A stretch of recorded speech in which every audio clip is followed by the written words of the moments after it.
Bonjour, la Ville de Saint-Hyacinthe vous annonce aujourd'hui la liste des grands travaux pour l'année 2022. Cette année encore, la Ville sera très active pour améliorer notre milieu. Les travaux sont toujours réalisés en ayant en tête de minimiser autant que possible les impacts pour les citoyens, les automobilistes, les piétons, les cyclistes et les commerçants. En revanche, la liste des travaux à réaliser pour améliorer nos infrastructures municipales est très longue. Et la belle saison est plutôt courte. Nous disposons donc d'un très court laps de temps pour les réaliser. Nous devons aussi jongler avec différents obstacles pour éviter, par exemple, de réaliser des travaux dans le même secteur ou sur le même axe routier. De plus, la géographie particulière de notre ville entraîne, elle aussi, son lot de défis. Si nous annonçons aujourd'hui l'ensemble des travaux qui seront réalisés cette année, c'est pour mieux vous permettre d'anticiper tout ce qui s'en vient. Cependant, pour la majorité de ces travaux, il est encore trop tôt pour vous donner un échéancier précis. Les travaux dépendent notamment de la fonte des neiges et de la période de dégel.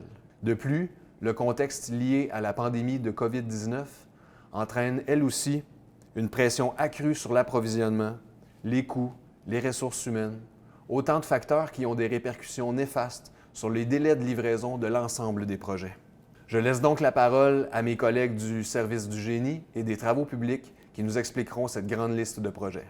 Bonjour, mon nom est Jocelyn Bazinet, je suis conseiller technique aux infrastructures au service du génie de la Ville de Saint-Hyacinthe. Je suis ici aujourd'hui pour vous présenter les principaux projets qui seront réalisés par le service du génie au cours de l'année 2022. Il apparaît toutefois important de vous mentionner que 6 des 10 projets qui seront réalisés par le service du génie le seront en vertu du plan de gestion des débordements. Le plan de gestion des débordements, c'est en réalité un rapport d'étude portant sur le comportement des réseaux d'égouts sanitaires et unitaires de la Ville de Saint-Hyacinthe par temps sec et par temps pluvieux. Cette étude-là a mené à des constats qui ont permis d'élaborer des nouveaux projets dans le but de corriger des situations qui permettent d'améliorer l'empreinte environnementale de la Ville de Saint-Hyacinthe.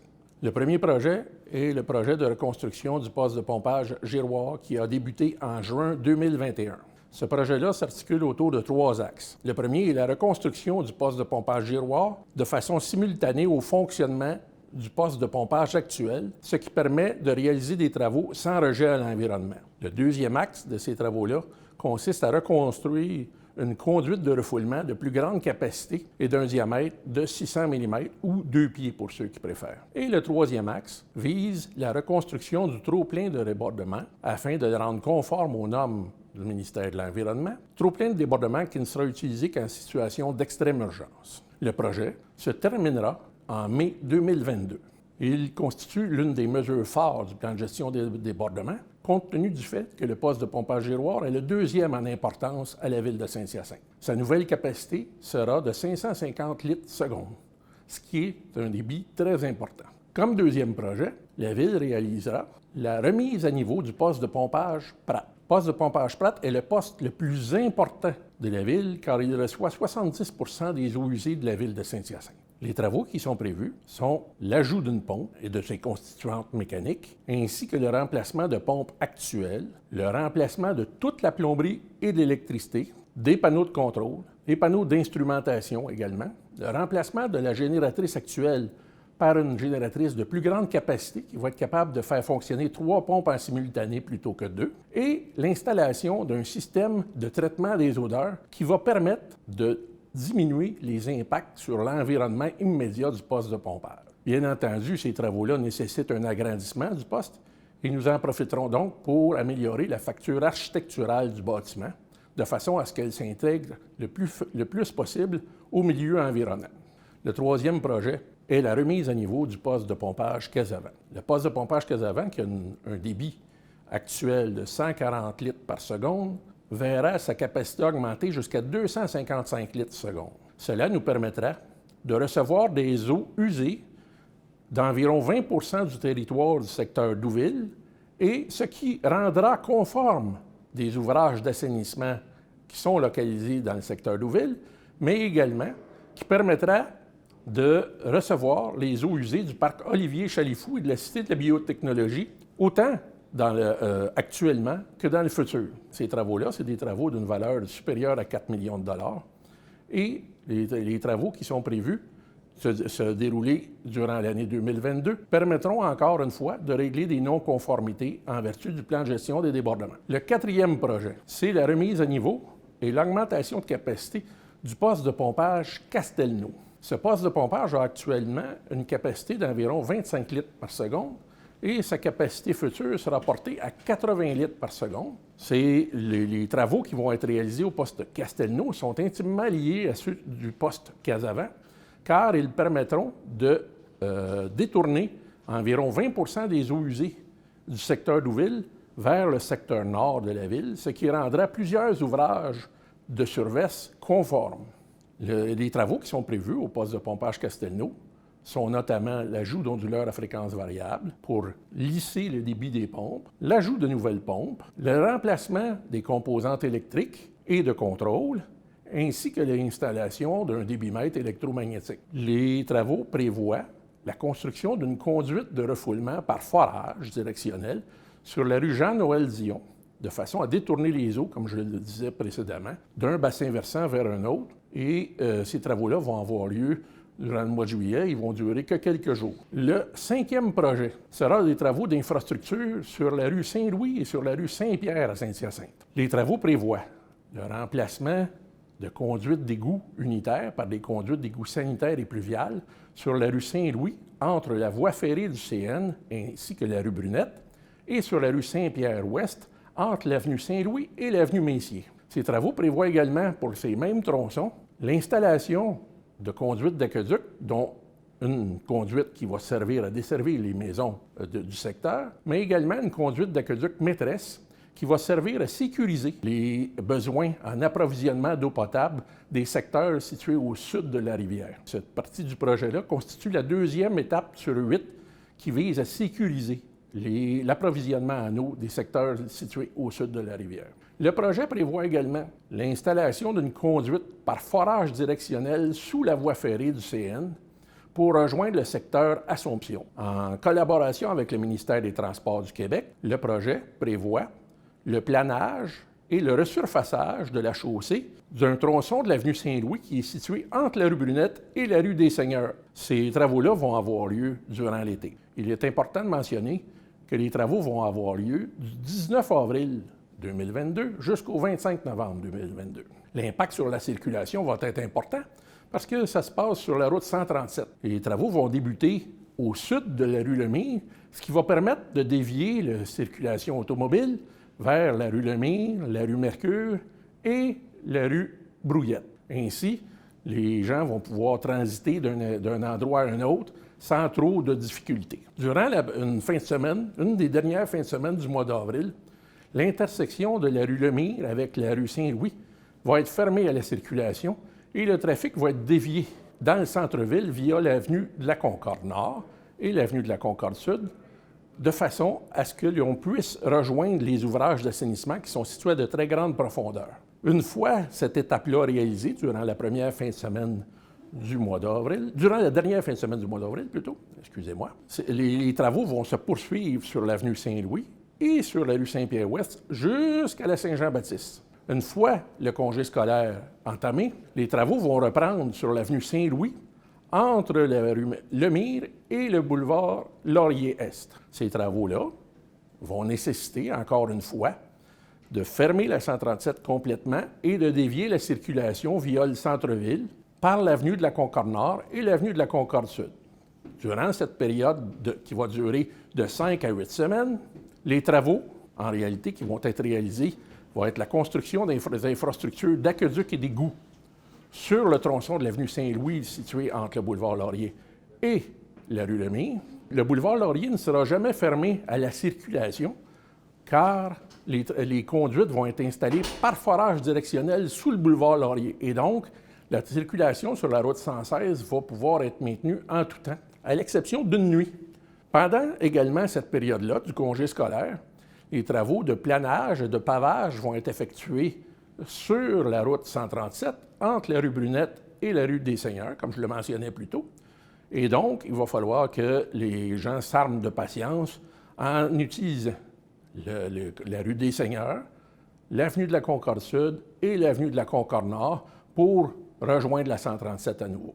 Le 6e et dernier projet vise le nettoyage et l'inspection caméra de conduites d'égouts qui sont situés dans les secteurs La Providence et Saint-Joseph. Ces travaux, qui sont réalisés depuis maintenant 10 ans, visent à redonner leur pleine capacité hydraulique aux conduites d'égouts, mais également à permettre l'inspection de ceux-ci de façon à déceler des bris éventuels ou des situations qui nécessitent une intervention de la part de la Ville. Ces travaux sont effectués selon également les demandes du ministère de l'Environnement qui exigent que les villes effectuent l'inspection de l'ensemble des conduites de leur réseau d'égouts dont l'âge a dépassé 40 ans. Comme Saint-Hyacinthe est une vieille ville, il est donc nécessaire d'effectuer une campagne annuelle pour être capable de diagnostiquer tous les problèmes qui peuvent survenir au niveau du réseau d'égouts. Le 7e projet qui va vous être présenté en est un de développement, c'est-à-dire que la Ville de Saint-Hyacinthe procède actuellement, depuis le début du mois de février, à la construction d'une nouvelle rue qui va joindre l'avenue Castelnau au stationnement nord du cégep de Saint-Hyacinthe. Les travaux qui ont commencé au mois de février ont permis l'installation d'un nouveau ponceau sur le cours d'eau plein champ. La route est actuellement en construction, tout comme la piste cyclable qui y sera adjacente.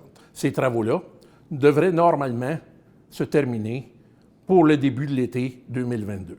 Comme 8e projet, il apparaît que le Canadien national, autrement dit le CN, va réaliser des travaux sur le pont d'étagement ferroviaire du tunnel Sainte-Anne en 2022. Nous avons eu des pourparlers exploratoires avec le CN en janvier dernier et nous avons eu une confirmation la semaine dernière, c'est-à-dire au début mars, confirmant que les travaux sur le tablier vont avoir cours durant l'année 2022. Ces travaux-là visent l'imperméabilisation de la structure.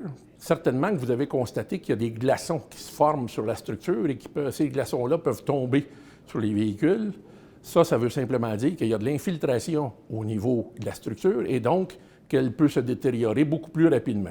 Nous avons encore peu d'informations à savoir quelle période sera utilisée pour effectuer les travaux et leur impact sur la circulation, mais il faut déjà prévoir des fermetures partielles de l'avenue Sainte-Anne et peut-être des fermetures complètes. C'est toujours à venir. Lorsque nous aurons plus d'informations à vous donner, nous referons une capsule d'information qui vous permettra de vous mettre à jour au niveau de l'information requise à ce sujet. Le 9e projet consiste à refaire la chaussée de l'avenue Johnson-Est entre l'avenue Cusson et le boulevard Casavant-Est. Pour ceux qui sont moins familiers avec le nom des rues, c'est la rue Johnson-Est, autrement dit, c'est en partant du Super C jusqu'au A et W. Ces travaux-là vont permettre de remplacer l'asphalte qui est en place en la pulvérisant et de refaire deux couches de pavage de façon à maintenir cette infrastructure-là avec une bonne qualité de roulement. Finalement, le dernier projet qui sera réalisé par le service du génie est la reconstruction complète de la chaussée d'un tronçon de la rue Saint-Pierre-Ouest localisé entre le boulevard Laflamme et l'avenue Roy. La sous-fondation, la fondation inférieure, la fondation supérieure ainsi que le pavage seront remplacés de façon à reconstruire une chaussée qui sera solide et qui pourra vieillir de façon à durer dans le temps. Présentement, ce n'est pas le cas. En raison du trafic lourd qui passe sur la rue Saint-Pierre, on a constaté que la chaussée s'était endommagée de façon marquée à cet endroit-là. Ce qui est important également de savoir au niveau de ce projet-là, c'est qu'il va y avoir un trottoir qui va être construit du côté sud de la rue Saint-Pierre-Ouest et donc que la largeur de la rue Saint-Pierre-Ouest va diminuer légèrement pour le trafic et il va donc falloir s'assurer que les vitesses raisonnables soient maintenues sur la rue Saint-Pierre. Bien entendu, le service génie réalisera beaucoup d'autres projets en 2022, notamment la construction de nouvelles rues dans le Havre des Dominicains ainsi qu'au domaine sur le Vert, de même que le pavage de rues qui ont été construites à plus de 75% jusqu'à maintenant et qui sont toujours situées, encore une fois, dans le Havre des Dominicains et dans le domaine sur le Vert. J'espère que cette présentation vous aura été utile et je vous invite à communiquer avec moi au besoin pour tout éclaircissement. Bonjour, je m'appelle Sylvain Morin, je suis surintendant à la voirie et aux infrastructures pour le département des travaux publics à la ville de Sainte-Hyacinthe. Je vais vous présenter ce matin les projets que nous allons réaliser au courant de l'été pour la partie des travaux publics seulement. Nous allons débuter avec le quartier Saint-Joseph. Nous allons faire la rue Bourque. La rue Bourque a eu un problème l'année passée d'aqueduc. Nous allons refaire une partie de l'aqueduc sur la rue Bourque, à partir de la rue d'Amour, aller jusqu'à la rue des Seigneurs. Un coup que l'aqueduc va être terminé, nous allons refaire les bordures, le pavage et ce de la rue Bourque à partir de des Seigneurs, aller à 50 mètres au nord de la rue d'Amour. Comme deuxième projet, on va se rendre dans le quartier de Douville, où nous allons faire la rue Gamelin. La rue Gamelin va subir une cure de rajeunissement au courant de la saison par le fait des travaux que nous allons réaliser en enlevant les trottoirs de chaque côté et en installant des bordures pour donner plus de verdure à cette rue. Et il va y avoir aussi de la plantation des arbres à quelques endroits. Alors, la rue Gamelin, nous allons parler de démolition des trottoirs, remplacement de trottoirs par des bordures, et aussi avec un resurfaçage complet de cette rue. Comme troisième projet, nous allons nous déplacer dans le quartier Saint-Sacrement. La première rue, c'est la rue Bourassa. La rue Bourassa a bien besoin d'une cure de jeunesse, comme on peut le constater pour les résidents de ce secteur. Nous allons refaire les trottoirs sur le côté nord, à partir de la rue Raymond, aller jusqu'à la rue Sainte-Anne.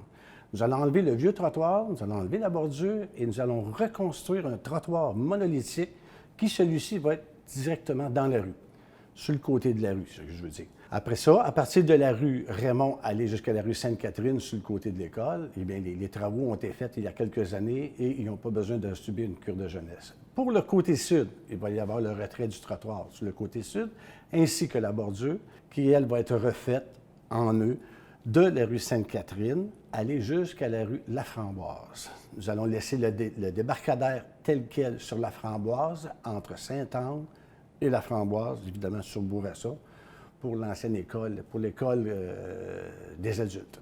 Et en terminant sur Bourassa, il va y avoir un resurfaçage complet de cette rue, évidemment entre la rue Sainte-Catherine et le boulevard Laframboise. Comme quatrième rue, nous allons nous diriger vers la rue Duvernay. La rue Duvernay, elle aussi, va subir une cure de rajeunissement. Les travaux en tant que tels se consistent en le retrait des bordures de chaque côté, ainsi que les deux trottoirs. Et nous allons reconstruire une bordure sur le côté nord et ainsi qu'un trottoir sur le côté sud, un trottoir monolithique qu'on appelle, qui va être directement sur le côté de la rue. Et ainsi, il va y avoir aussi un resurfaçage complet de la rue Duvernay, et ce, en Désaulniers et Bordage Nord. Comme cinquième rue, toujours dans le quartier Saint-Sacrement, nous allons parler de l'avenue Désaulniers. La rue Désaulniers, nous allons faire un resurfaçage au complet, ainsi que le retrait des trottoirs bordures pour reconstruire des bordures neuves sur une distance de 500 mètres. Chaque côté, il va y avoir 1 kilomètre de bétonnage sur cette rue-là, ainsi qu'un resurfaçage complet. On parle de la rue Désaulniers, on parle entre autres de la rue Duvernay, aller jusqu'à la rue Cartier. Déplaçons-nous maintenant vers le centre-ville. Le centre-ville, nous allons refaire le trottoir sur l'avenue du Palais, entre la rue Giroir et la rue Dessol. Le trottoir a bien besoin d'une cure de rajeunissement sur ce tronçon de rue et les travaux vont être faits avant le mois de juin. Comme septième projet, nous nous déplaçons dans le quartier Boisgély. Nous allons faire du resurfaçage, seulement du resurfaçage du boulevard Laframboise. Ici, je parle du boulevard Laframboise. Nous allons partir, on en fait les deux côtés du boulevard, là, de la rue Bourassa en avant de l'hôpital, la rue Sainte-Anne, quartier dans ce quadrilatère-là. Alors, le boulevard Laframboise, cure de rajeunissement, resurfaçage complet des deux côtés.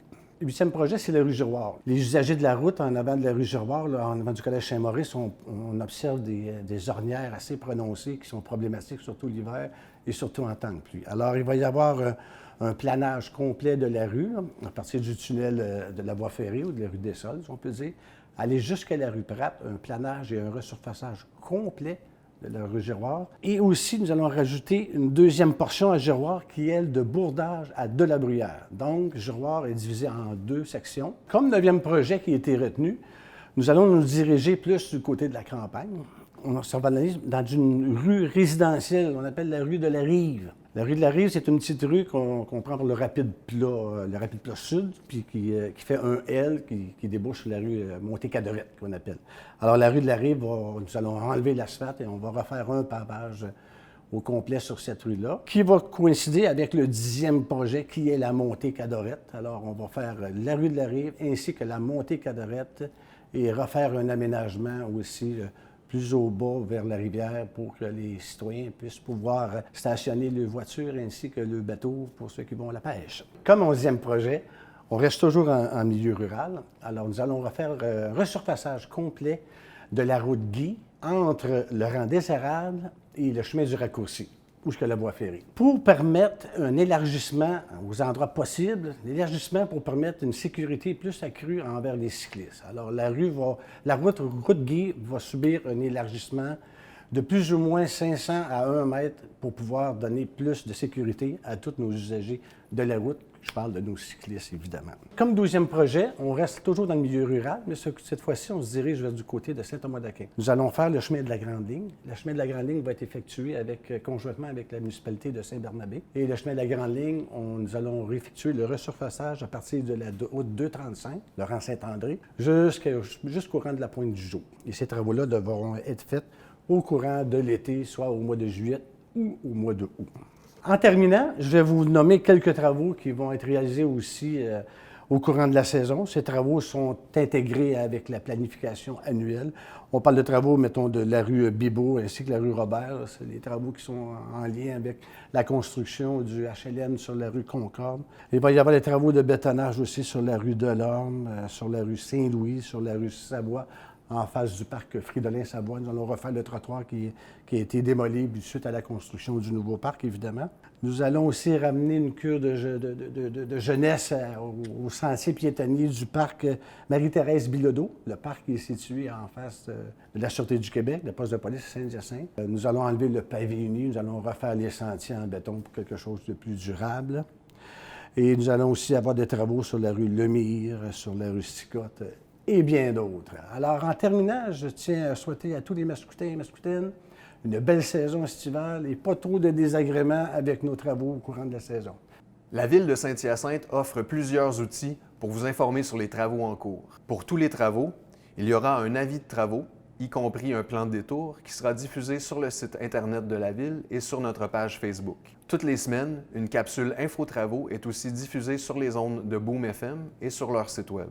Dans certains cas, une lettre d'information est transmise aux résidents pour les projets ayant des impacts particuliers. Bien sûr, de l'affichage directionnel sera aussi installé quelques jours avant le début des travaux pour informer les automobilistes. Enfin, des capsules vidéo informatives seront diffusées pour certains projets, tandis que la présente capsule informative, qui présente l'ensemble des projets pour la saison 2022, sera diffusée sur le site Web et sur les ondes de Nous TV. Il faut garder en tête que les inconvénients liés à ces travaux sont temporaires et qu'ils ont, évidemment, pour objet d'améliorer nos infrastructures. Sur ce, je vous souhaite une bonne saison de travaux et restez à l'affût.